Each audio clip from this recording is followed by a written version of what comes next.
Before we start, I would like you to hit that red subscribe button so that you never miss out on any of our videos. Hey guys, what's up? Welcome back to Beyond Crazy. Crucifixion will make you pay for death. History's most famous crucifixion victim is, without a doubt, that of Jesus Christ. Even non-Christians know that the religious figure died via the ancient form of capital punishment. The how part gets left out of the narrative though, for understandable reasons. The science behind crucifixion isn't for the squeamish. As psychologist Jeremy Ward told The Guardian, different factors could explain how death by crucifixion happens, and having nails as long as bananas driven through the victim's wrists and feet is the least of them. One of the cross is upright. The victim would have to bear their weight on their bent legs or arms if their executioner broke their legs beforehand. Eventually, gravity would win, dislocating the victim's shoulders and stretching them out of their sockets. At this point, the victim's chest would have to do all the heavy lifting, literally. And if suffocation due to a perpetual state of inhalation doesn't do them in, multiple organ failure would be more than happy to finish the job. A 2006 paper listed other possible causes including heart failure, blood loss, and just straight up losing the will to live. A person nailed to a cross wouldn't live longer than a day, though someone tied to a cross might last for a few days. For more severe crimes or extra sadistic executioners, victims were crucified with their arms straight above their heads, cutting their survival time to just 30 minutes tops. Capital punishment, not so clean and painless. Considering the barbaric nature of execution methods from ancient times, you might be feeling relieved at the fact that they are no longer being practiced and that there are more humane ways of delivering the death sentence now. As it turns out, however, the methods of capital punishment used today aren't always as swift, effective, and merciful as they're purported to be. Take the electric chair, for example. In theory, electrocution should be a quick and painless form of execution. According to ABC Science, it was popular with ordinary citizens in the late 1800s because it seemed like a less cruel alternative to hanging. Unfortunately, it doesn't always work how it should in real life.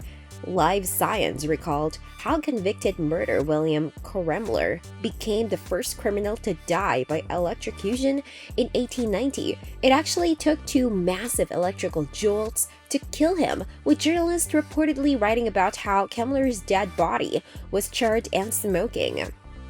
And then there's lethal injection, a method that uses 3 drugs to sedate, paralyze, and cause cardiac failure in inmates sentenced to death. Sadly, researchers who examined post-lethal injection autopsy reports saw evidence that more than 75% of inmates were experiencing pulmonary edema or fluid in the lungs and left gasping for air as they were executed via NPR. In other words, the first injection didn't always work, and the inmates actually died slow, agonizing deaths. In some cases, the sentence couldn't even be carried out because the executioners couldn't find usable veins on inmates' arms to inject the drugs into. Dehydration, the dry facts. Given how humans are nearly 3/4 water, it's not surprising that the dangers of dehydration can quickly escalate all the way to death. Popular Science breaks down the journey from dehydration to death into 4 stages. It starts with thirst. Under extreme heat or fatigue, the body can lose up to 2% of its weight in water through sweating.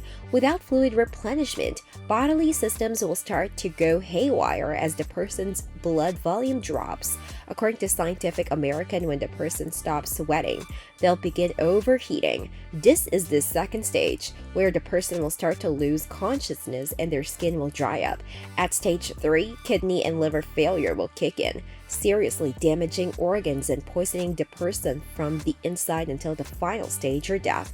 Children are particularly at risk for dehydration-related death, which can come with hours. Meanwhile, a healthy adult can last up to a week with minimal water intake. That's no reason to tempt fate though, so please get up and grab yourself a glass of water now. Decapitation, a potential headache for everyone involved.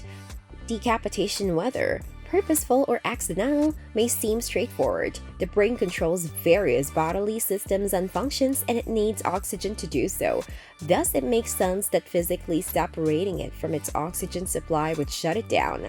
That's why beheadings have been around for thousands of years, possibly as far back as the early Holocene epoch. Sadly, such executions don't always go smoothly, leading to gruesomely uncomfortable situations for both the executioner and the victim. According to Scientific American, decapitation via bladed weapons occasionally required repeated blows, prolonging the victim's agony by a few minutes and making the whole procedure winds-inducing.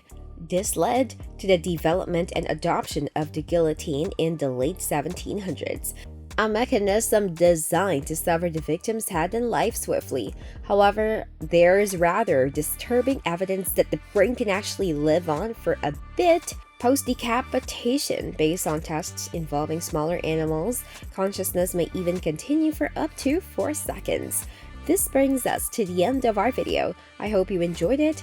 Hit like if you did, and don't forget to subscribe to our channel so that you don't miss any of our videos in the future. Also watch the 2 videos that are on your screen because I'm sure you love them. With that, I'll see you in the next video.